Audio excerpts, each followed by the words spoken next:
Hem de deixar de veure el públic com una massa i començar a veure'l com persones amb noms i cognoms. Persones que ens importen i que volem conèixer.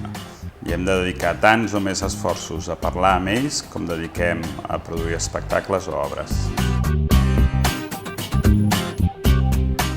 Ja no esperem que el canvi vingui de fora, perquè el canvi som nosaltres.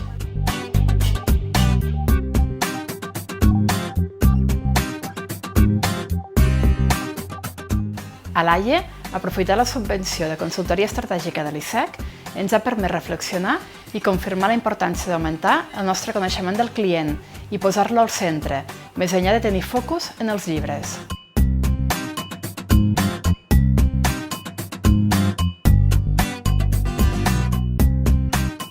Hem consolidat una comunitat d'espectadors i espectadores que ens segueix, ens respon i ens proposa. Aquest diàleg ha fet créixer el nostre projecte i ens permet tenir un intercanvi ric i constant.